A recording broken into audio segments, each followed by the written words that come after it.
त्या मुक्कामाला असताना अशोक खरात एक्सप्रेस इन नावाच्या हॉटेलमध्ये नीलम गोरे यांना त्यांचं भविष्य सांगण्यासाठी भेटायला गेलेला होता। म्हणजे हे प्रकरण बाहेर आल्यापासून अनेक जण या प्रकरणात बोलत नव्हते। त्यात सगळ्यात महत्त्वाचा चेहरा होता तो नीलमताई गोरेंचा। कारण नीलम गोरेंना आपण बघितलेलं आहे की अगदी छोटी प्रकरणं जरी असली आणि त्या संदर्भामध्ये प्रेस नोट काढणं, त्याविषयी जाहीरपणे बोलणं हे जे आहे त्या दरवेळी करत असतात। अख्खं अधिवेशन झालं, त्या उपसभापती म्हणून तिथं आहेत। महिलांच्या एका लैंगिक शोषणाचा मुद्दा आला तरी नीलमताई ज्या आहेत त्या तिथं पीडितेला भेटायला जातात। पण इथे 150हून अधिक व्हिडिओ पोलिसांकडे आले, मुख्यमंत्र्यांनी दखल घेतली। तेजस्विनी सातपुते म्हणजे महिलांच्या बाबतीत जे आहे ती SIT ऑफिसर महिला अधिकारी तिथं नियुक्त केल्या गेल्या आणि तरी सुद्धा एक महिला नेत्या म्हणून एक जबाबदारीचं त्यांच्याकडे जे पद आहे विधान परिषदेच्या उपसभापती म्हणून नीलम गोरे आतापर्यंत बोलल्या नाहीत। का बोलल्या नाहीत? कारण अशोक खरातचा संबंध जो आहे तो नीलम गोरेंशी आहे। नीलम गोरे त्यांना भविष्य दाखवायला जायच्या। या 3 भेटी ज्या मी सांगितल्या आहेत, या भेटीमध्ये नीलम गोरे यांच्याबरोबर जे तिथं उपस्थित होते त्यांनीच मला ही माहिती जी आहे ती पुण्यामध्ये येऊन दिलेली आहे। आणि आमची अशी इच्छा होती की नीलम गोरे या स्पष्ट वक्त्या आहेत। जेव्हा हे प्रकरण बाहेर आलं त्यावेळेला त्यांनी हे सगळं सांगायला पाहिजे होतं आणि या संदर्भात आवाज उठवायला पाहिजे होता। अशोक खरात जरी त्यांच्या परिचयाचा असला तरी सुद्धा यात आता मी आवाज उठवणार अशी नीलम गोरेंची भूमिका असली पाहिजे होती। कारण महिलांच्या अत्याचाराच्या विरोधात काम करण्यासाठी अनेक वेळेला त्यांना विधान परिषदेचं तिकीट जे असेल किंवा आमदारकी जी असेल ती ठाकरेंच्या गटाने असेल किंवा आता शिवसेनेने म्हणजे एकनाथ शिंदेंनी दिलेली आहे। परंतु जेव्हा हे सगळं बाहेर आलं त्यानंतर सुद्धा नीलमताई तुम्ही शांत बसताय, आम्हाला तुमच्याकडून ही अपेक्षाच नव्हती। आणि आता जेव्हा अशोक खरातला तुम्ही आमदारकीसाठी हात दाखवायला त्याच्या ऑफिसमध्ये गेला, जिथं लैंगिक अत्याचार जो आहे तो अशोक खरात करत होता त्या कॉलेज रोडच्या ऑफिसमध्येच तुम्ही त्याला भेटायला गेलेला होता। तुम्हाला मंत्रीपद पाहिजे होतं म्हणून मंत्रीपद मिळावं यासाठी सुद्धा भविष्य बघायला तुम्ही खरातच्या कॉलेज रोडच्या ऑफिसमध्ये गेलेला होता। आणि खरातला तर भेटायला अनेक जण जायचे, पण मग अशोक खरात कोरोनाच्या आधी जेव्हा तुम्ही एक्सप्रेस इन नावाच्या 5 स्टार हॉटेलमध्ये पाथर्डी फाट्याला मुक्कामाला होता त्यावेळेला अशोक खरात तुम्हाला हॉटेलमध्ये का भेटायला आलेला होता? मग तुमचं भविष्य सांगायला आलेला होता का? तुमचे त्याच्याशी इतर आर्थिक देवाणघेवाणीचे संबंध आहेत किंवा तुमचा त्याच्याशी काय संबंध आहे या संदर्भात आम्हाला उत्तरं पाहिजेत। तुम्ही त्याच्या संपर्कात होता आणि ह्या 3 भेटी तर ज्या मी सांगते त्या आहेतच, परंतु मग नीलम गोरे मुंबईला अशोक खरातला किती वेळा भेटल्या किंवा अशोक खरातच्या मोबाईलमध्ये जो नीलम गोरेंचा नंबर सेव्ह आहे ते CDR जे आहेत ते आता SIT प्रमुखांनी तपासणं गरजेचं आहे।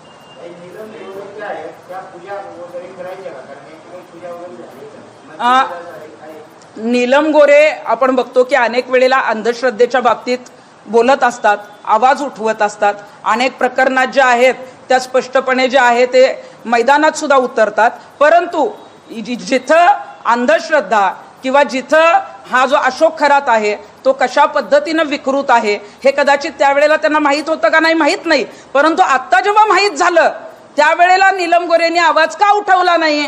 त्या विधान परिषदेत उपसभापती आहेत, मग तुम्ही तो मुद्दा मांडायला कुठल्या आमदारांना का सांगितला नाही? आज तुमचा पक्ष सत्तेत आहे, तुमच्या पक्षातल्या सत्ताधारी आमदारांना विधान परिषदेत जे आहे ते हा मुद्दा मांडणं गरजेचं होतं किंवा नीलमताई गोरेंनी मुख्यमंत्र्यांना जी आहे ती तक्रार निवेदन देणं गरजेचं होतं। मग आता नीलमताई तिथं फक्त हात दाखवायला जात होत्या का अशोक खरात ज्या पूजा करायचा, ज्या पद्धतीनं एखाद्याला जे आहे ते मंत्रीपद मिळावं किंवा आमदारकी मिळावं म्हणून काही अघोरी कृत्य करायचा त्या संदर्भात त्यांनी ते विधी केलेत का नाही याची मला माहीत नाही, परंतु मंत्रीपद मिळण्यासाठी आणि आमदारकी मिळण्यासाठी मात्र त्या कॉलेज रोडच्या ऑफिसमध्ये खरातला भेटण्यासाठी गेलेल्या होत्या।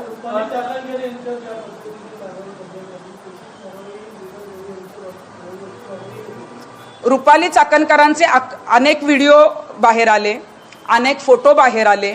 त्यांनी ज्या पद्धतीने एका पत्रकारावर दबाव टाकला त्या पत्रकाराने जे आहे ते SITला स्टेटमेंट दिलं आणि असे अनेक पुरावे मिळाल्यामुळं अशोक खरात प्रकरणामध्ये रुपाली चाकणकरांची चौकशी होणार आहे, त्यांना समन्स येणार आहे। परंतु मग ज्यांची नावं आली नाहीत ह्या महिला नेत्या ज्या उच्चपदस्थ आहेत, मग आता नीलम गोरेंची चौकशी का करू नये? नीलम गोरेंनी हे का लपवलं?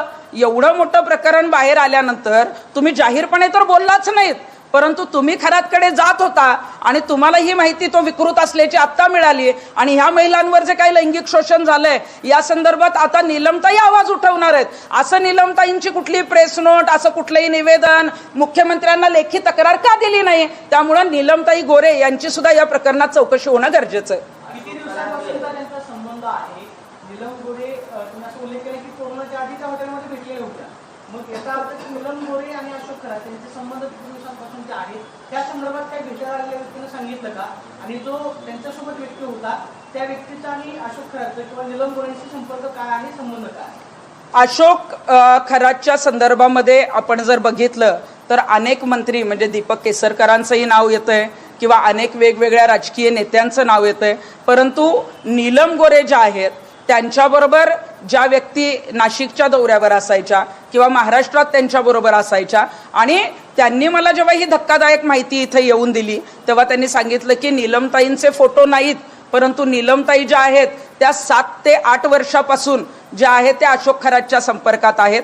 कोरोनाच्या काळाच्या आधी मी मगाशी जसं सांगितलं की खरात जो आहे तो नीलम गोरेंना एक्सप्रेस इन नावाच्या हॉटेलमध्ये भेटायला गेलेला होता आणि कोरोना नंतरचा काळ जो आहे किंवा ज्याच्यामध्ये त्यांना आमदारकी मिळणार होती किंवा मंत्रीपद त्यांना पाहिजे होतं म्हणून अशोक खरातला जे आहे ते भविष्य दाखवण्यासाठी किंवा विचारण्यासाठी नीलम गोरेंच्या 2 फेऱ्या ज्या आहेत त्या अशोक खरातच्या कॉलेज रोड ऑफिसात जिथं महिलांचं लैंगिक शोषण चालायचं तिथं झालेल्या आहेत.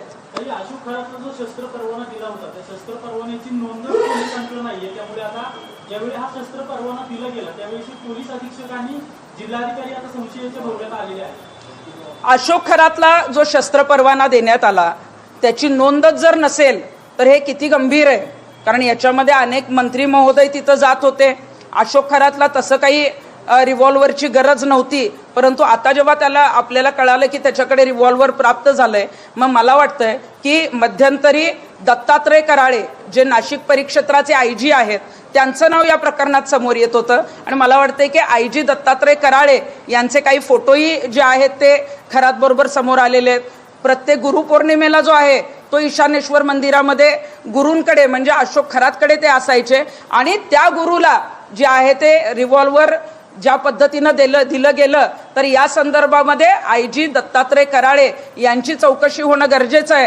कारण डिसेंबर 2025ला वावी पोलीस स्टेशनमध्ये जो खंडणीचा गुन्हा दाखल झालेला होता आणि पेनड्राईव्ह गायब करण्यात आलेले होते ते पेनड्राईव्ह गायब करण्यासाठी सुद्धा जे आदेश आले होते ते IG कराळेंचे आदेश आलेले होते.